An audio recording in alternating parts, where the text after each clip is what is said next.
Hello welcome नमस्कार स्वागत है। मैं हूं अभिषेक और आप देख रहे हैं अभिषेक एकेडमी का यह ऑनलाइन यूट्यूब चैनल। दोस्तों आज की वीडियो काफ़ी महत्वपूर्ण होने वाली है क्योंकि आज की वीडियो में यूपी टेट एग्जाम 2026 को ध्यान में रखते हुए आज का ये महत्वपूर्ण प्रैक्टिस सेट काफ़ी छोटा सेट है। आपको बता दें दोस्तों, आज के वीडियो में केवल आपको 19 से 20 प्रश्न मिलेंगे और 19 से 20 प्रश्न आपके एग्जाम के दृष्टि से अति बेहद महत्वपूर्ण प्रश्न होंगे, इसलिए पूरी वीडियो लास्ट तक देख लीजिएगा। वीडियो अच्छी लगे तो वीडियो को लाइक कर लीजिएगा, चैनल पर नए हैं तो चैनल को सब्सक्राइब करके बेल आइकन को प्रेस कर लीजिएगा। चलिए आज की वीडियो को स्टार्ट करते हैं।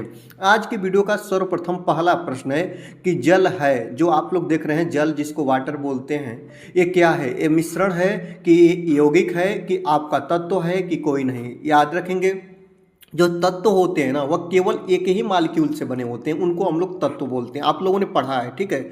और यौगिक होते हैं ना, ये दो या दो से अधिक तत्वों के निश्चित अनुपात से मिलकर बने होते हैं, इनको हम लोग यौगिक बोलते हैं। और मिश्रण जो होते हैं ना, ये दो या दो से अधिक पदार्थों के या अधिक तत्वों के बिना किसी मिलाप के बन जाते हैं, बिना किसी मेजरमेंट के, बिना किसी अनुपात के मिश्रण को मिला देंगे और वे बन जाएंगे, उनको हम लोग मिश्रण बोलेंगे, ठीक है। तो चलिए जल की बात करें। जल क्या है? जल का जो रासायनिक सूत्र होता है वह H2O होता है। याद रखेंगे, बहुत महत्वपूर्ण है। और H2O आपको पता है ना कि जो जल होता है इसका रासायनिक सूत्र H2O होता है। इसका मतलब क्या है कि यह मिश्रण है कि यौगिक है कि तत्व है?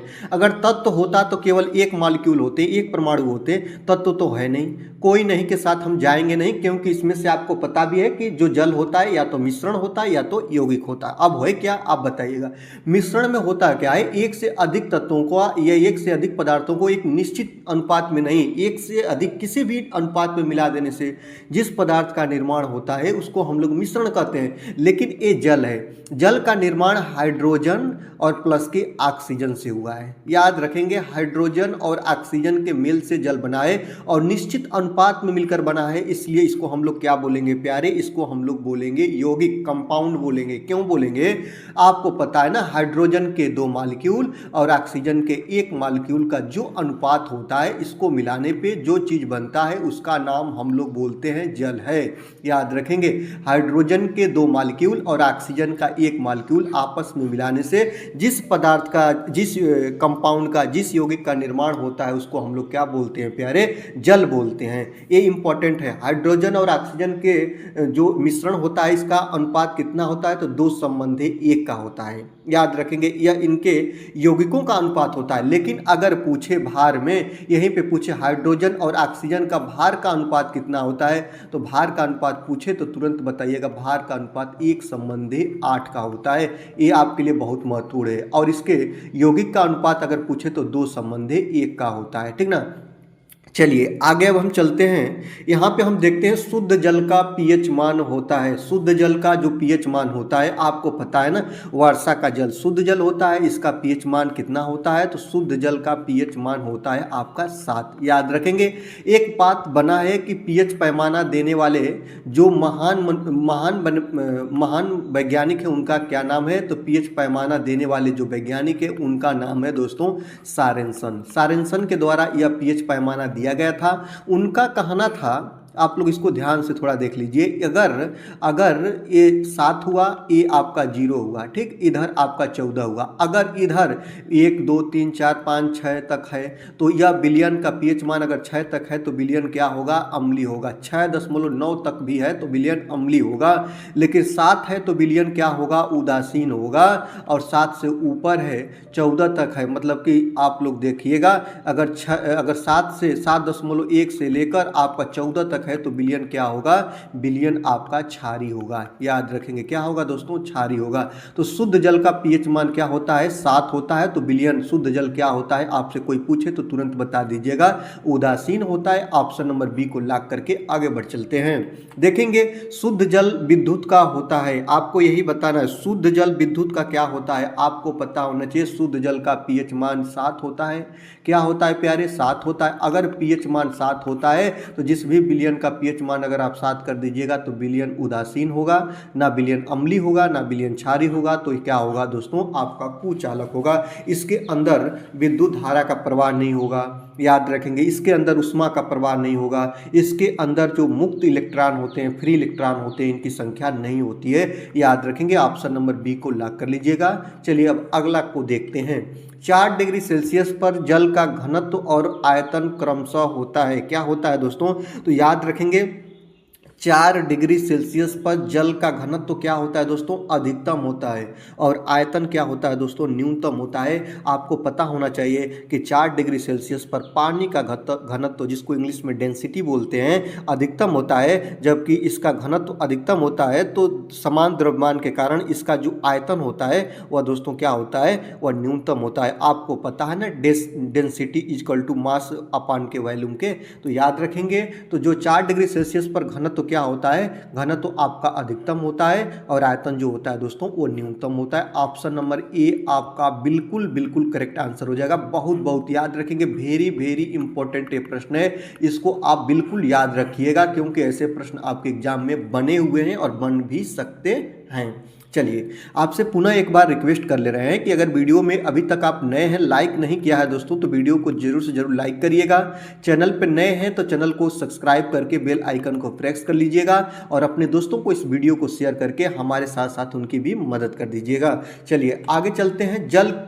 जल किस तापमान पर सफ़ेद बर्फ में परिवर्तित हो जाती है या हो जाता है? याद रखेंगे, जल जो पानी होता है ना, ये कूलिंग होता है। तो सेंटेंस थोड़ा इस कदर आप बदल लीजिएगा। जल किस तापमान पर सफ़ेद बर्फ में परिवर्तित हो जाता है? तो आपको पता है ना कि जो जल का तापमान होता है वो सफ़ेद बर्फ में बदलने की जो प्रोसेस होती है, 0 डिग्री सेल्सियस पर सफ़ेद बर्फ में परिवर्तित हो जाता है जल, जिसे पानी का हिमांक, जिसे फ्रीजिंग पॉइंट बोलते हैं। और इस तापमान पर पानी अपनी तरल अवस्था से ठोस अवस्था में बदल जाता है। ठीक है, आप लोगों को पता होना चाहिए। और इसका जो करेक्ट आंसर हो जाएगा दोस्तों वो क्या होगा? वह 0 डिग्री सेल्सियस हो जाएगा। ऑप्शन नंबर सी आपका बिल्कुल करेक्ट आंसर हो जाएगा। आज की वीडियो केवल जल को ध्यान में रखते हुए बना रहा हूं। जो जल है दोस्तों, याद रखेंगे, इसकी जो अवस्था होती है, इंग्लिश में इसको स्टेट बोलते हैं। इसकी तीनों अवस्थाएं होती हैं, मतलब कि ये आपका सॉलिड अर्थात ठोस में, लिक्विड अर्थात आपका ये द्रव में, और इसके बाद गैसीय अर्थात आपका गैस, तीनों अवस्थाओं में पाया जाता है। क्यों? क्योंकि अगर जल को आप बर्फ बनाइएगा तो ये सॉलिड अवस्था में मिल जाएगा। अगर इसी को गर्म करिएगा या आप पीने योग्य जिसका प्रयोग करते हैं वो लिक्विड फॉर्म में होता है। फिर इसके बाद अगर इसको आप गर्म करते हैं, हीट करते हैं, तो यह वाष्प की प्रक्रिया में बदल जाता है और वाष्पन की प्रक्रिया को परिवर्तित करने की ये प्रोसेस जो गैसीय फॉर्म में आ जाती है। तो जल किस तापमान पर सफ़ेद बर्फ में परिवर्तित हो जाता है? तो 0 डिग्री सेल्सियस आपका राइट आंसर हो जाएगा। चलिए आगे चलते हैं। शुद्ध जल का क्वथनांक कितना होता है? आपको यही बताना है दोस्तों, शुद्ध जल का क्वथनांक। तो आपको पता है ना, जो क्वथनांक होता है ना, इंग्लिश में इसको क्या बोलते हैं? इंग्लिश में अगर आप लोग देखिएगा तो आपको तुरंत समझ में आ जाएगा कि इंग्लिश नेम इसका होता है बॉइलिंग पॉइंट। क्या होता है दोस्तों? Boiling point. और ये बॉइलिंग पॉइंट क्या होता है? क्वथनांक होता है। क्वथनांक का इसको क्या बोलते हैं? सामान्य तौर पर उबलना बोलते हैं। क्या बोलते हैं दोस्तों? उबलना। तो शुद्ध जल का क्वथनांक कितना होता है? तो शुद्ध जल का क्वथनांक होता है 100 डिग्री सेल्सियस। क्या होता है दोस्तों? याद रखेंगे, शुद्ध जल का जो क्वथनांक होगा वो 100 डिग्री सेल्सियस होगा। ऑप्शन नंबर बी आपका बिल्कुल सही आंसर हो जाएगा।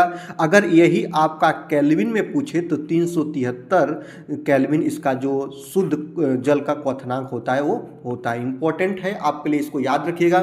चलिए यहाँ पे मैं आपको एक चीज़ और बता रहा हूँ। स्वस्थ मनुष्य का तापमान कितना माना गया है? 37 डिग्री सेल्सियस माना गया है। या अभी फारेनहाइट में बात करें तो 98.6 फारेनहाइट माना गया है। यही केल्विन में बात करें तो 310 केल्विन माना गया है। यह तापमान के अलग अलग पैमाने होते हैं, याद रखेंगे। ये जो होते हैं तापमान के अलग अलग पैमाने होते हैं जो ताप मापने के काम आते हैं। आप इसको ध्यान रखेंगे। यहीं पे मैं आपको बता दूं, बहुत बार पूछता है कि परम ताप किसे बोलते हैं? जो परम ताप होता है ना प्यारे, याद रखेंगे, केल्विन पैमाने में मापे गए ताप को परम ताप बोलते हैं। केल्विन पैमाने पर जो मेजरमेंट किया जाता है, जो मापन किया जाता है, उसको परम ताप बोलते हैं। और डिग्री सेल्सियस पैमाने में मापे गए ताप में 273 जोड़ दीजिएगा। अगर डिग्री सेल्सियस में कोई मान दे दिया गया और इसको कहा गया कि आप इसको परम ताप में बदल दीजिए, उसमें 273 जोड़ दीजिएगा तो वह परम ताप में कन्वर्ट हो जाएगा। इस बात को आप लोग प्यारे ध्यान रखिएगा, आपके लिए अति महत्वपूर्ण पॉइंट है। चलिए आगे चलते हैं। शुद्ध जल का द्रव्यांक क्या होता है यही आपको बताना है। तो द्रव्यांक का मतलब होता है दोस्तों, इसको हिमांक बोलते हैं। इस क्रम में आप लोग याद रखेंगे, नाम थोड़ा डिफिकल्ट है, इसको अगर आप लोग यहीं पे कंफर्म कर लीजिएगा तो प्यारे परीक्षा हाल में आपको दिक्कत नहीं होगी। तो शुद्ध जल का द्रव्यांक कितना होता है, तो 0 डिग्री सेल्सियस होता है। क्या होता है प्यारे, 0 डिग्री सेल्सियस होता है। ऑप्शन नंबर सी आपका राइट हो जाएगा। चलिए आगे देखते हैं। सबसे शुद्ध जल होता है, सबसे शुद्ध जल किस जल को बोलते हैं, तो सबसे शुद्ध जल वर्षा के जल को बोलते हैं, याद रखेंगे। और समुद्र के जल को सबसे खारा जल बोलते हैं या लवणीय जल बोलते हैं, उसके अंदर लवण की मात्रा ज़्यादा होती है, तो इसको हम लोग बोलते हैं महासागर का जल। सबसे ज़्यादा इसमें पाया जाता है लवण, ये आप लोग याद रखना, आपके लिए बहुत महत्वपूर्ण है। ठीक है, चलिए आगे देखते हैं। समुद्र जल का कितना भाग समुद्रों और महासागरों में पाया जाता है, याद रखेंगे दोस्तों। तो संपूर्ण सॉरी, यहाँ पे समुद्र मैंने बोला, संपूर्ण जल का कितना परसेंट जो भाग होता है वह समुद्रों और महासागरों में पाया जाता है। तो आप लोगों को बता दूं दोस्तों कि ज़्यादातर आप लोग देखिएगा पृथ्वी का कुल 97%, कितना दोस्तों, 97% जो भाग है ना जल का, वह आपके समुद्रों और महासागरों में विराजमान है। इसलिए आपका ऑप्शन नंबर बी आपका राइट हो जाएगा। अगर बात करें स्थल और जल की, ये आपका प्रश्न बना है, याद रखेंगे। स्थल और जल जो पृथ्वी पर 71% भूभाग पे जल फैला हुआ है और आपका 21% भूभाग पे 29% भूभाग पे क्या फैला है दोस्तों, स्थल फैला हुआ है। क्योंकि 29 71 कैलकुलेट करिएगा तो आपको 100 मिल जाएगा। तो स्थल की जो प्रतिशत सीमा है 29% है और जल की जो प्रतिशत भूभाग है वह 71% है। राइट बात। आप लोग चलिए आगे चलते हैं। जल का बर्फ में पैडत होना तथा वाष्प में परिवर्तित होना एक कैसा परिवर्तन है, यही आपको बताना है। तो आपको मैं यहाँ पे एक चीज़ बता रहा हूँ, दो प्रकार के मुख्य रूप से परिवर्तन होते हैं दोस्तों। एक होता है रासायनिक परिवर्तन और एक होता है भौतिक परिवर्तन, जो फिजिकल चेंजअप होता है, और ये होता है आपका केमिकल चेंजेस। तो जो रासायनिक परिवर्तन होते हैं ना, वह परिवर्तन ऐसा परिवर्तन होता है, जैसे आप लोग रासायनिक परिवर्तन कहीं कराइएगा तो जो परिवर्तन होगा पुनः वह अपनी प्रारंभिक अवस्था में, प्राइमरी स्टेज में नहीं आएगी वो चीज़ें, ठीक ना। और जो भौतिक परिवर्तन होता है ना, ये दूसरी अवस्था में इसको परिवर्तित तो करा देंगे आप, लेकिन पुनः वो अपनी प्राथमिक अवस्था में आ जाएगा। कैसे आप लोग देखिएगा, जैसे जल है, जल से बर्फ बन रहा है, आप लोगों से बता रहा हूँ, जल से देखिएगा बर्फ बन रहा है। अगर आपसे पूछेगा कि जल से बर्फ बनना एक कौन सा परिवर्तन है, तो बर्फ से पुनः जल तो बन सकता है ना दोस्तों।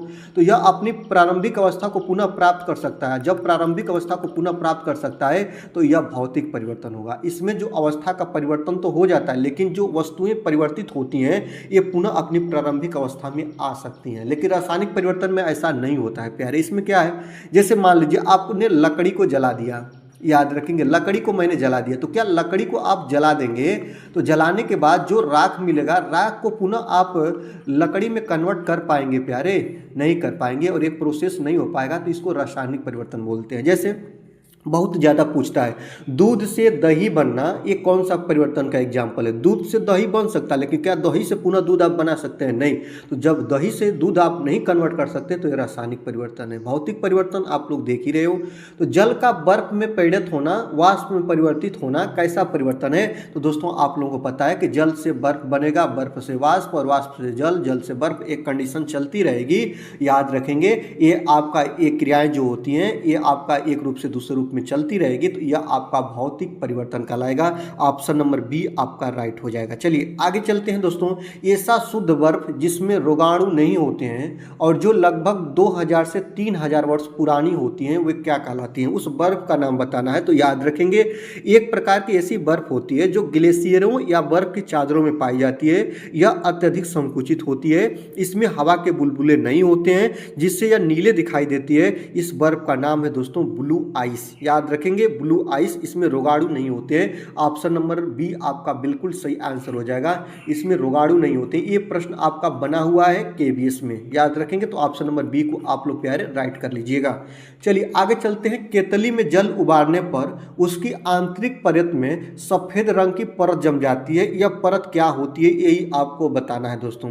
तो जब आप लोग देखते हो ना केतली आदि में जल को उबालते हैं, तो जल उबालने के बाद जल जब ये जल भरा होता है और जब ये वाष्प का रूप धारण कर लेता है, जब यहाँ पे इसको आग देते हैं और जब ये वाष्प का रूप धारण कर लेता है, तो इसकी सतह पर देखते हैं सफ़ेद सफ़ेद पॉइंट लगा होता है। जितना जल नीचे जाता है ना, उतना यहाँ पे दोनों परतों पे सफ़ेद सफ़ेद चीज़ें होता है, या इसकी तली में भी आप लोग देखेंगे तो ऐसा प्रक्रिया मिल जाती है। तो केतली में जल उबालने पर उसकी आंतरिक परत में सफ़ेद रंग की परत जम जाती है, या कैल्शियम कार्बोनेट और मैग्नीशियम कार्बोनेट होते हैं। ऑप्शन नंबर ए और ऑप्शन नंबर बी दोनों सही है, तो उपयुक्त दोनों की, ठीक ना। तो कैल्शियम और मैग्नीशियम के कार्बोनेट वहाँ पे चिपके होते हैं, जिसके कारण वो व्हाइट परत होती है, सफ़ेद परत होती है, लेयर जो दिखाई देती है। आगे देखते हैं 13 नंबर की हम बात करेंगे दोस्तों। जल के आयतन में क्या परिवर्तन होगा यदि तापमान 9 डिग्री सेल्सियस से गिराकर 3 डिग्री सेल्सियस कर दिया जाए? याद रखेंगे दोस्तों। तो जल में वह कौन सा परिवर्तन आप देखेंगे यदि, यहाँ पे देखेंगे, यदि तापमान 9 डिग्री सेल्सियस से गिराकर 3 डिग्री सेल्सियस कर दिया जाए तो क्या होगा? तो इस प्रोसेस में बिना ऑप्शन को पढ़े हुए मैं बता रहा हूँ कि जल का जब डिग्री सेल्सियस में तापमान मतलब 4 डिग्री सेल्सियस से नीचे आइएगा, तो याद रखेंगे आयतन पहले घटेगा और बाद में आयतन उसका क्या होने लगेगा दोस्तों, बढ़ने लगेगा। 4 डिग्री सेल्सियस से नीचे आइएगा तो उसका आयतन में क्या होगा दोस्तों, परिवर्तन होने लगेगा। तो आयतन पहले क्या होगा दोस्तों, जब 9 डिग्री सेल्सियस रहेगा तो आयतन उसका घटेगा, लेकिन बाद में पुनः उसके बाद जब 4 डिग्री सेल्सियस से नीचे और आइएगा तो उसका आयतन बढ़ने लगेगा। तो ऑप्शन नंबर सी आपका बिल्कुल करेक्ट आंसर हो जाएगा। इसको आप लोग याद रखेंगे, ऑप्शन नंबर सी को राइट मान लीजिएगा दोस्तों, ठीक है। अगर आप लोग चाहते हैं ऐसे ही प्रिपरेशन आपको होती रहे तो अभिषेक एकेडमी का आप हिस्सा बनिए, अभिषेक एकेडमी से जुड़ जाइए और अपने लोगों तक वीडियो को शेयर कर दीजिए, जिससे हमारी मदद हो सके दोस्तों, अपना परिवार बड़ा हो सके। वीडियो को लाइक करना ही मुझे एक अच्छा लगता है। अगर वीडियो आप लाइक करते हैं तो मुझे और भी वीडियो लाने के काफ़ी अच्छा मोटिवेशन प्राप्त होता है। तो दोस्तों चलिए आगे चलते हैं, 14 नंबर की बात करते हैं। 14 नंबर परिवर्तन क्या है दोस्तों, एक बीकर में पानी पर बर्फ तैर रहा है। जब बर्फ पूर्णतः पिघल जाएगी तो जो आपकी बीकर है दोस्तों, याद रखेंगे जो आपकी बीकर है उसमें पानी का तल बढ़ेगा कि घटेगा, यही बताना है दोस्तों। तो याद रखना ये आपके लिए काफ़ी महत्वपूर्ण है, और ज़्यादातर ऐसे प्यारे प्रशिक्षु हैं जो इसको गलत ही करेंगे। क्योंकि अगर एक मैंने पात्र लिया है, इसमें जल भर दिया, इसमें मैंने H2O भर दिया और इसके ऊपर मैंने यहाँ पे बर्फ़ रख दिया और बर्फ़ इसके ऊपरी परत पे तैर रही है, तो यही कह रहा है कि जब ये बर्फ़ गलेगा तो याद रखेंगे ये पूरा लबालब भरा हुआ है। याद रखना ये पूरा लबालब भरा हुआ है। तो जब ये बर्फ़ यहाँ पे मतलब कि पिघलेगा तो इसका जो जल होगा इसकी मात्रा बढ़ेगी या पानी बीकर से गिरने लगेगा। ऐसा बात मैं पूछूं तो आप क्या बोलिएगा? मैं बता दूं दोस्तों कि आर्किमिडीज के सिद्धांत के अनुसार, आप लोगों ने आर्किमिडीज का सिद्धांत पढ़ा होगा कक्षा 7वीं 8वीं के क्लास में। वहां पे आप लोगों ने पढ़ा होगा कि आर्किमिडीज के सिद्धांत के अनुसार तैरती हुई वस्तु अपने वजन के बराबर द्रव को विस्थापित करती है। जब बर्फ पिघलती है तो परिणामी पानी का आयतन क्या होगा दोस्तों, ठीक उतना ही रहेगा जितना कि पहले था। अतः आप लोग ध्यान रखिएगा, इसके जो आयतन में कोई भी डिफरेंस नहीं होगा। तो एक बीकर में पानी पर बर्फ तैर रहा है, जब पूर्णतः बर्फ पिघल जाएगी तो पानी जो बीकर का तल होगा वह क्या होगा दोस्तों, उतना ही रहेगा, उसमें कोई भी परिवर्तन नहीं होगा। ऑप्शन नंबर सी आपका बिल्कुल राइट हो जाएगा। आगे देखते हैं, जब किसी बोतल में पानी भरा जाता है और उसे जमने दिया जाता है तो बोतल टूट जाती है, क्योंकि आप लोग देखते हैं ना कि जो टंकियाँ की पाइपें होती हैं, जो पाइपलाइन होती हैं, जब ठंडी के दिनों में बर्फ़ के रूप में कन्वर्ट हो जाती हैं वो जल, तो उसकी जो पाइप होती हैं वो फट जाती हैं। तो आपको पता है ना कि जब जल बर्फ़ में कन्वर्ट होता है तो उसका आयतन क्या होता है प्यारे, बढ़ता है। तो इसलिए आप समझिएगा बर्फ़ में कब कन्वर्ट होगा, जब उसका तापमान गिरेगा। तो तापमान गिरेगा मतलब कि 4 डिग्री सेल्सियस नीचे जाएगा। तो जब बर्फ़ जमेगा तो तापमान गिरेगा और तापमान कम होगा, तापमान कम होगा तो आयतन बढ़ेगा, और जब आयतन बढ़ेगा तो पाइप की टंकी फटेगी। याद रखेंगे। तो जब किसी बोतल में पानी भरा जाता है तो उसे जमने दिया जाता है तो बोतल टूट जाती है, क्योंकि पानी जो वह बोतल में जब बर्फ जमता है तो क्या होता है, उसका आयतन बढ़ता है। याद रखेंगे, पानी जमने पर फैलता है। ये आपका सही होगा कि आपका बोतल हिमांक पर सिकुड़ती है, बोतल के बाहर का तापमान अंदर से ज़्यादा होता है, कि पानी गर्म करने पर फैलता है। कौन ऑप्शन आपका सही होगा? पानी जमने पर पानी का जो आयतन होता है दोस्तों वो क्या होता है, वो फैलता है, पानी जमने पर फैलता है। ऑप्शन नंबर ए आपका राइट होगा। मैंने आपको बहुत अच्छे तरीके से प्यारे समझा के बताया है। चलिए, मनुष्य के भार का कितना प्रतिशत जल है यही आपको बताना है। यहाँ पे मुझे एक चीज़ याद आ गया, मनुष्य अपने शरीर का कौन सा अंग जीते जी दान करता है और मरने के बाद दान करता है। दोनों चीज़ आप लोगों ने एक बुक पे पढ़ा हुआ लिखे होंगे, जो इतने मेरे टीचर प्रशिक्षु हैं, जो सरकारी टीचर लोग हैं, वो लोग तो ज़्यादा ही देखे होंगे। उन लोगों के बुकों पर पीछे जगहों पे बहुत जगह मिल जाती है किताबों पे कि जीवन जीते रक्तदान, मरणोपरांत नेत्रदान। मतलब जीवन जी रहे हैं तो आप रक्त का दान करिए। मतलब जीवन जीते किस चीज़ का डोनेट किया जाता है? रक्त का, ब्लड का, खून का, ठीक है। और मरने के बाद जो आँख दान की जाती है, आँख का कौन सा भाग दान किया जाता है दोस्तों?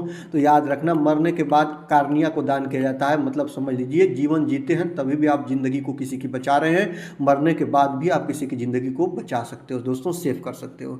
तो मनुष्य के भार का कितना प्रतिशत जल होता है यही आपको बताना है। तो पूरे जो शरीर होती है उसका 60% भाग क्या होता है दोस्तों? जल होता है। और जो हाइड्रेशन की क्रियाएं होती हैं इसी के थ्रू परिवर्तित होती है। तो 60% आप लोग क्लियर कर लीजिएगा। विश्व जल दिवस कब मनाते हैं? तो प्रत्येक वर्ष के 22 मार्च को। कब दोस्तों? आपको मैंने बहुत बार बताया, 22 मार्च को विश्व जल दिवस मनाते हैं। केवल जल से वीडियो थी दोस्तों, जल से पॉइंट आपके बन सकते हैं प्यारे। तो वीडियो कैसी लगी आप जरूर बताइएगा। आगे देखते हैं, जल की अस्थायी कठोरता किसके कारण होती है यही आपको बताना है दोस्तों। तो जल की जो अस्थायी कठोरता होती है उसके अंदर calcium chloride, calcium sulphate, calcium chloride, calcium sulphate, ये सब मैग्नीशियम सल्फेट, ये सब क्रियाओं के घुलने से होती है, याद रखना। तो कैल्शियम या मैग्नीशियम के जो आपके सल्फेट और फ्लोराइड के लवण होते हैं ना, उनके घुलने से जल की अस्थायी कठोरता होती है। ऑप्शन नंबर 3 आपका बिल्कुल सही हो जाएगा। कैल्शियम या मैग्नीशियम को सल्फेट, और याद रखेंगे जो इसके क्लोराइड के जो रूप होते हैं ना, यही इनके मुख्य होते हैं। फ्लोराइड नहीं है दोस्तों, ये आपका क्लोराइड है, ऐसे ही आप याद रखेंगे। तो जल की अस्थायी कठोरता किसके कारण होती है? कैल्शियम और मैग्नीशियम के जो आपके घुलनशील इसके लवण होते हैं वह उसी में घुल जाते हैं जल के अंदर, और इसी कारण इसके अंदर क्या होती है दोस्तों? अस्थायी कठोरता होती है। ये चीज आप लोग याद रखेंगे, ठीक है। चलिए आगे चलते हैं। सबसे शुद्ध जल आपको बताया ही है कि वर्षा का जल होता है। और ऑप्शन आप लोग देखिए, नाले का दे दे तो आपका नहीं होगा, महासागर का नहीं होगा, कुओं का नहीं होगा। तो इसका आंसर ऑप्शन नंबर डी आपका सही होगा, कोई नहीं होगा। क्यों? क्योंकि सबसे शुद्ध जल बोला जाता है वर्षा का जल, याद रखेंगे। आप लोग इसको याद रखेंगे। यहीं पर मैं आपको बता देता हूँ, एक प्रश्न और लगे हाथ बता रहा हूँ। अम्लीय वर्षा, अम्लीय वर्षा क्या होती है आपको यही बताना। अम्लीय वर्षा, जिसका पीएच मान आपका 5.2 से नीचे हो उसको अम्लीय वर्षा बोलते हैं। कहीं कहीं पे 4.2 से लेकर 4.4 कैलकुलेट किया गया है, यही होती है अम्लीय वर्षा। अगर मनुष्य के शरीर पर पड़ते हैं तो उसका स्क्रीन संबंधित समस्या आ जाती है। ये चीज़ें आप याद रखेंगे दोस्तों। आज की वीडियो में केवल आपका 19 प्रश्न। कैसे लगे प्रश्न? वीडियो को आप जरूर से जरूर लाइक करिएगा, चैनल पर नए हैं तो सब्सक्राइब करिएगा, बेल आइकन को प्रेस कर लीजिएगा। दीजिए आज की वीडियो से मुझे विदा।